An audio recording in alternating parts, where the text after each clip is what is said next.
Hello traders, welcome to stock live TV. Hello Subhash గారు.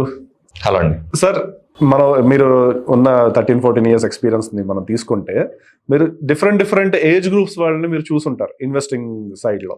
Portfolio అనుకోండి లేదా మ్యూచువల్ ఫండ్ అనుకోండి, ఎలా చూసినా. సో మీరు అప్పటి నుంచి ఇప్పటిదాకా 2025 వచ్చాం మనం. సో ఇప్పటిదాకా రకరకాల జనరేషన్స్, ఇప్పుడు కొత్త జనరేషన్ జెన్జీ వచ్చింది. సో మీరు ఏం అబ్జర్వ్ చేశారు సార్ వీళ్ళ రిస్క్ టేకింగ్ కెపాసిటీలో కానీ ఇన్వెస్ట్మెంట్ మైండ్ సెట్లో కానీ? సో అదే ఇప్పుడు ఎర్లీ బూమర్స్ లేకపోతే పీపుల్ బోర్న్ ఆఫ్టర్ 2000 అనుకోండి. సో ఇప్పుడు ఏంటంటే అదే వాళ్ళందరూ ఇందాక డిస్కస్ చేసుకున్నట్టే 2020 నుంచి వచ్చిన వాళ్ళు అందరూ. సో వాళ్ళు ఓన్లీ ఒక సైడ్ చూసారు మార్కెట్. వాళ్ళు ఏమనుకుంటున్నారు, మార్కెట్ ఇట్లాగే ఉంటది. ఇప్పుడు చాలా మంది చూసే కూడా ఇప్పుడు జాబులు చేయట్లేదు, నేనైతే ఫుల్ టైం చేసేస్తాను ఇంట్లో కూర్చుని, లేకపోతే ఆ కాఫీ షాప్ లో కొన్ని 10-15 మంది కూర్చుంటున్నారు, కూర్చుని ఇది అది ట్రేడింగ్ చేసేసుకుంటున్నారు. సో అది చాలా మంది తెలియక అది ఫుల్ టైం ఇదే చేద్దాం, ఇక్కడి నుంచే డబ్బులు సంపాదిద్దాం, మనం ఏమి చెయ్యొద్దు అన్నట్టు ఉంటుంది. అట్లా కాదు, మార్కెట్లు బేసికలీ మీరు సైకిల్స్ పైకి వెళ్తుంటాయి, కిందకి వెళ్తుంటాయి, అవన్నీ చాలా జాగ్రత్తగా చూసుకోవాలి. ఇది ఫుల్ టైం కెరీర్ చేసుకుంటాను, నేను ఇందులోంచే డబ్బులు సంపాదించుకునేది అనేది కాదు. సో మనం చెప్పాల్సింది ఏమనుకుంటున్నానంటే, ఈ జెన్జియో లేకపోతే పీపుల్ బార్న్ ఆఫ్టర్ 2000 అనేది మీరు కేర్ఫుల్గా ఉండాలి. జస్ట్ 2 ఏళ్ళు 3 ఏళ్ళు మార్కెట్లు చూసేసి నేను ఇందులో సంపాదించేస్తాను అది కాదు. బేసికలీ అర్థం చేసుకోవాలి మార్కెట్ అసలు ఎందుకు పెరుగుతుంది, ఎంత తగ్గుతుంది, అసలు ఆ ఎకనామీ ఎలా ఉంటుంది అవన్నీ అర్థం చేసుకోవాలండి. మీ దగ్గరికి వస్తున్నారా సార్ ఈ ఏజ్ గ్రూప్ వాళ్ళు అడ్వైజింగ్ కోసం? మన దగ్గరికి అసలు వచ్చినా మనం చెప్పేది 20 నిమిషాలు వెళ్ళిపోతారు, మన దగ్గర ఉంటారు. ఎందుకంటే లాంగ్ టర్మ్ లో లాంగ్ టర్మ్ అంటే మనం సింపుల్ గా ఇప్పుడు నేను క్లయింట్స్ తో మాట్లాడినప్పుడు లాస్ట్ 1 year 2 years రిటర్న్ చూపించేసి ఇది బాగుంది, లాస్ట్ 2 years 40% వచ్చింది మీరు పెట్టుకోండి అని నేను చెప్పొచ్చు, నాకు బిజినెస్ రావడానికో లేకపోతే ఏదో ఒకటి చేయడానికి.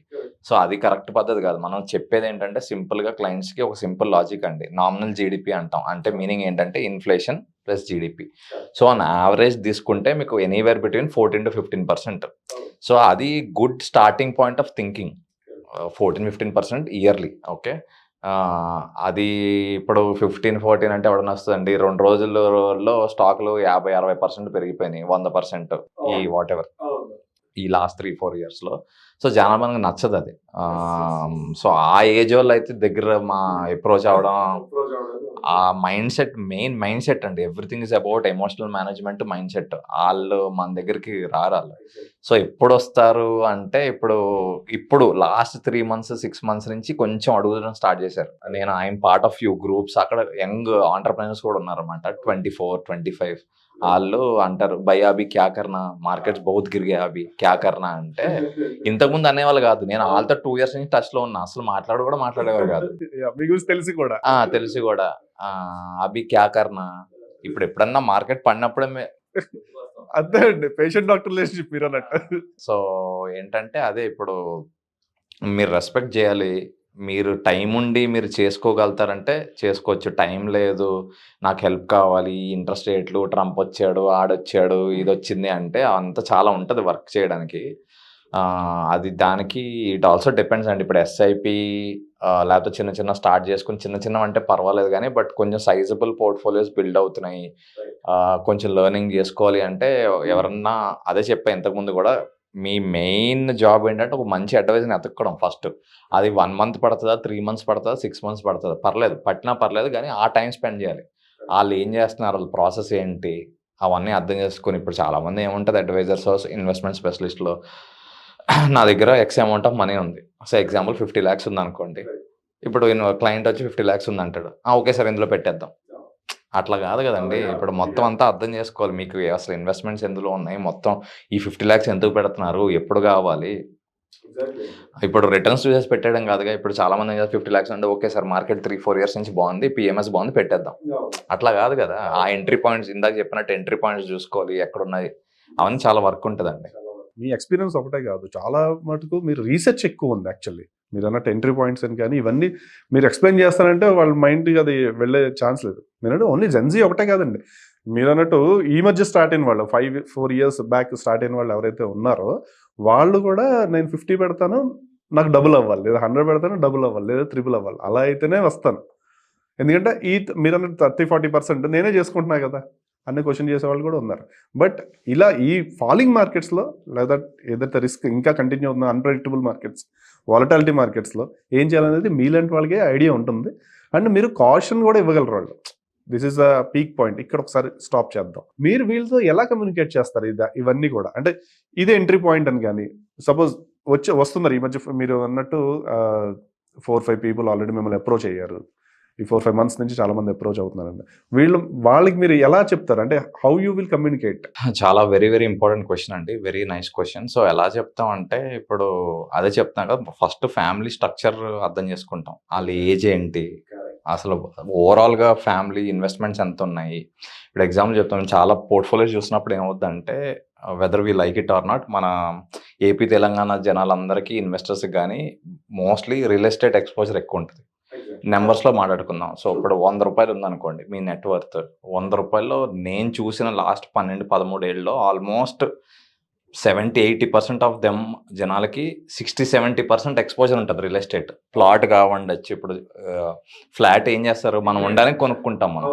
కాకపోతే చాలా మంది ఏంటంటే 2-3 ఫ్లాట్లు అవును అవును.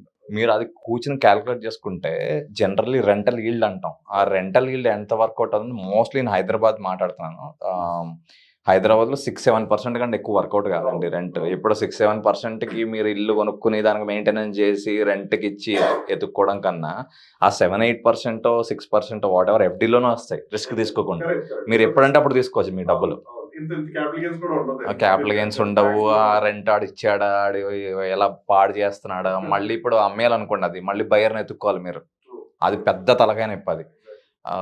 సో ఏంటంటే అది అంత కన్సిడరేషన్లో చూసుకుని ఏం చేయాలో చెప్తాం అనమాట. సో ఎంట్రీ పాయింట్స్ ఎలా చెప్తామంటే అది కూడా డిపెండ్స్ అండి. ఇప్పుడు మీరు వచ్చారు, మీ దగ్గర పోర్ట్ఫోలియోసే ₹1,00,00,000 ఉన్నాయి. ఓకే, సో ఆల్రెడీ మీకు 70-80 లక్షలు ఆల్రెడీ మార్కెట్లో ఉన్నాయి. ఓకే, సో మీరు నా దగ్గరికి ఇచ్చి టైమింగ్ ఇస్ వెరీ ఇంపార్టెంట్. ఎప్పుడు వస్తున్నారు అనేది. ఇప్పుడు సంబడి ఎవరన్నా వచ్చి 26,000కి వచ్చారనుకోండి, నేను ఏం చేశానో చెప్తా. ఆ 26,000 నిఫ్టీ ఉన్నప్పుడు ఏం చేసామంటే, ఇప్పుడు ఆ ₹1,00,00,000లో 70 lakhs 80 lakhs ఉందనుకోండి. సో అందులో చూస్తాం అనమాట large cap, mid cap, small cap exposure ఎంత ఉందని. మ్యూచువల్ ఫండ్స్ కానీ స్టాక్స్ కానీ ఏమన్నా కానొచ్చు.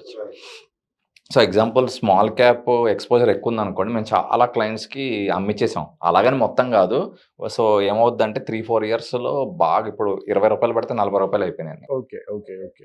అప్పుడు ఏం చేస్తామంటే ఎక్స్పోజర్ తగ్గించేస్తాం అనమాట స్మాల్ క్యాప్. వేరే వాటికి తీసుకెళ్తారు ఏదైతే వాల్యూ ఉందో. సో ఎగ్జాంపుల్ ఇప్పుడు మార్కెట్లో ఎప్పుడన్నా పడుతున్నప్పుడు జనరల్ థంబ్ రూల్ ఏంటి అంటే, లార్జ్ క్యాప్ తక్కువ పడుతుంది జనరల్ టెండెన్సీ. సో ఎక్కడైతే వాల్యూ ఉందో అక్కడ కరెక్ట్ అక్కడ మూవ్ చేస్తాం. లేకపోతే డిఫెన్సివ్ సెక్టర్స్ అంటాం మనం. సో ఎగ్జాంపుల్ ఫార్మా అనుకోండి, okay, FMCG fast moving consumer goods అనుకోండి.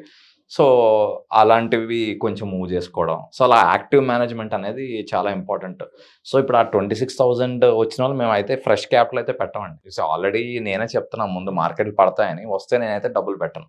బట్ హ్యావింగ్ సెడ్ దట్ దాన్నే మెల్లిమెల్లిగా as a economy India next 5-10 years we're very very positive. So దాన్ని ఏం చేస్తామంటే మెల్లిమెల్లిగా ఎస్టీపీ అంటాం, systematic transfer plan. So every month certain time choose చేసుకుంటాం. 9 months 1 yearలో ఎవ్రీ మంత్ వెళ్ళేటట్టు ప్లాన్ చేసుకుంటాం. నేను ఆల్రెడీ ఒక ఆర్టికల్ కూడా రాశాను. ఈ ఇయర్ ఏంటంటే it's playing like test cricket. ఈ ఇయర్ నేను అన్ని 6లు కొడతా, T20 ఆడతా అంటే అవ్వదు. మేము ఇయర్ స్టార్టింగ్లోనే ఆ నోట్ రాసాం. This year will be a consolidation and you should play test cricket. మీకు ఛాన్స్లు వస్తాయి, ఆ ఛాన్స్లు ఫుల్ టాస్లు వస్తాయి కదా మ్యాచ్ల్లో, అలాగే 4-6లు కొట్టారు. సో ఛాన్స్లు వస్తున్నప్పుడు ఇప్పుడు 23,000 వచ్చింది నిఫ్టీ. సో ఇప్పుడు దీనికంటే పడుతుందా పెరుగుతుందా అనేది very difficult to say. But ఒకటైతే అడ్వైజ్ ఏమిస్తానంటే, 23,000 దగ్గర మీ దగ్గర ₹100 ఉన్నాయనుకోండి, ఇప్పుడు పెట్టడానికి డబ్బులు మేబీ ఒక 30-40% పెట్టుకోవచ్చు. ఇప్పుడు 30-40% పెట్టుకొని అలాగే నేను ఓన్లీ 21,000 దగ్గర, ఇప్పుడు కోవిడ్లో అదే అయింది చాలా మందికి. నేను ఇన్వెస్టర్స్ డీల్ చేస్తున్నప్పుడు 7,000కి వచ్చింది. మార్కెట్లు క్లోజ్, షాపులు క్లోజ్, అన్ని క్లోజ్. ఇప్పుడు మాట్లాడుతున్నప్పుడు ఏం పెడతాం సుభాష్, ఇంకా 5,000కి వస్తుంది, ఏం అసలు ఫ్లైట్లు వెళ్ళట్లేదు, ఏమట్లేదు, బిజినెస్ ఎలా అవుతుంది, 4,000కి వస్తుంది, 5,000కి వచ్చాక పెడతా అంటారు. కానీ ఇప్పుడు ఏమైంది చూడండి, 7,000 నుంచి 26,000 వచ్చింది. సో మీరు అడ్వైజ్ ఏంటంటే సింపుల్, ఎప్పుడు టైం చేయకండి మార్కెట్ని. సో 23,000 వస్తే ఒక 30% 40% పెట్టి చూడండి. దెన్ ఒక 21, 22 లెవెల్స్ ఉంటాయి మాకు కొంచెం comfort levels. 1 year forward PA అని ఉంటాయి. చాలా ఒక 20, 30 పారామీటర్ తీసుకొని చెప్తామనమాట. స్లోగా పెంచేస్తాం 80, 90%. లేదు, మీ ఆర్టికల్ని మేము కూడా షేర్ చేసాం మా వెబ్సైట్స్లో అన్నిట్లో కూడా. So that's a very good insight అండి. అయితే సార్, ఇప్పుడు ఇన్ఫ్లేషన్ అనేది ఒకటి నెక్స్ట్ పాయింట్. మీరు జీడిపి పెరుగుతుంది, దట్ ఈస్ ఓకే. జీడిపి 5 అవుతుంది, 4 అవుతుంది, 6 అవుతుంది ఒక్కసారి, that is okay. But inflation అనేది ఎలా మీ ఇన్వెస్ట్మెంట్స్ పోర్ట్ఫోలియోని ఎలా ఇంపాక్ట్ చేస్తుంది? మీరు ఎంతవరకు అడ్వైస్ చేస్తారు దీంట్లో? ఇప్పుడు ఇన్ఫ్లేషన్ పెరుగుతుందంటే it's not a great sign అండి. ఇప్పుడు ఎకానమీ ఎలా నడుస్తుంది? Most important thing is inflation, GDP, right? ఇప్పుడు ఇన్ఫ్లేషన్ ఉందనుకోండి, ఇంట్రెస్ట్ రేట్స్ హై ఉంటాయి. కరెక్ట్. ఇంట్రెస్ట్ రేట్స్ హై ఉంటే మీరు ఎవడైనా కార్లు కొనుక్కునేవాడు కార్లు కొనుక్కోడు, ఇల్లు కొనుక్కునేవాడు అప్పు తీసుకుని ఇల్లు కొనుక్కోడు. సో దానివల్ల మీకు రెప్లికేషన్స్ ఎలా ఉంటాయి చూడండి. ఇప్పుడు రియల్ ఎస్టేట్ బూమ్ అవ్వట్లేదు అనుకోండి, ఎన్ని మంది ఎఫెక్ట్ అవుతారు చూడండి. సిమెంట్ వాడు ఎఫెక్ట్ అవుతాడు, టైల్స్ వాడు ఎఫెక్ట్ అవుతాడు. మెయిన్ ఇప్పుడు మనకి జాబ్స్, ఎన్ని జాబ్స్ పోతాయి, ఇంజనీరింగ్, ఇన్ఫ్రాస్ట్రక్చర్ చాలా మీకు ఎఫెక్ట్ అవుతాయి. సో ఇన్ఫ్లేషన్ మరీ ఎక్కువ ఉంటే మంచిది కాదండి. సో మన RBI, I think RBI, to all due respect, one of the very respected central bank in the world. So మన వాళ్ళు ఒక బ్యాండ్ పెట్టుకున్నారు, 4% ఇన్ఫ్లేషన్ ±2, అది చూసుకుంటుంటారు అనమాట. Okay, okay. సో అలాగని మనకి ఎకానమీ ఇంట్రెస్ట్ రేట్లు తక్కువ పెట్టేసి మొత్తం మీరు బారో చేసుకోండి అంటే పిచ్చి పిచ్చి బారో చేసుకుంటారు. అది it's not good for the economy. So to answer question అండి, ఐ థింక్ ఇన్ఫ్లేషన్ కరెక్ట్గా మేనేజ్ చేసి కరెక్ట్గా ఉంటేనే ఇది అవుతాయి అనమాట. మీరు చెప్పే రిటర్న్స్ ఏవైతే అనుకుంటున్నారో, నెక్స్ట్ 4 years 5 years రిటర్న్స్ మీ పోర్ట్ఫోలియోలో కానీ, లేదా మీ క్లయింట్స్కి ఏదైతే మీరు సజెస్ట్ చేస్తున్నారో, ఇవన్నీ ఇన్ఫ్లేషన్ అడ్జస్టెడే చెప్తారా వాళ్ళకి? ఇన్ఫ్లేషన్ అడ్జస్టెడ్ అంటే ఇప్పుడు ఇన్ఫ్లేషన్ అడ్జస్టెడ్ చెప్పరండి జనరల్గా. అది జనరల్గా ఎవరు అది కూడా తెలియాలి కదా వాళ్ళకి. మంచి క్వశ్చన్. సో ఇప్పుడు ఇన్ఫ్లేషన్ అడ్జస్టెడ్ అంటే అప్పుడు 20% అని లెక్క. ఇప్పుడు example what ever on average 4% ఉంటుంది ఇన్ఫ్లేషన్, 4-5% లాస్ట్ 15-20 years డేటా తీసుకుంటే. సో జనరల్లీ అది ఎవరు ఇంక్లూడ్ చేసి చెప్పరండి. సో నామినల్ జీడిపి అంటే జస్ట్ ఆన్ యావరేజ్ తీసుకుని 20 years 15 years డేటా తీసుకుని 14% అని చెప్తారు. బట్ 14 - 4 అనుకోండి, అబౌట్ 10%.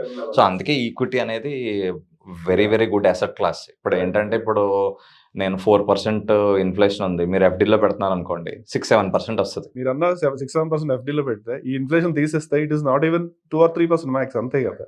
సో ఇదే అర్థం చేసుకోవాలి చాలా మంది. ఎందుకంటే మీరు అన్నట్టు రియల్ ఎస్టేట్లో నేను ఇన్వెస్ట్ చేశాను అన్నాం కదా, నేను రెంటల్ ఈడ్లో ఇన్వెస్ట్ చేస్తున్నాను. ఆ రెంటల్ ఈడ్ నాకు ఎంతవరకు వస్తుందని చూసుకోవాలి.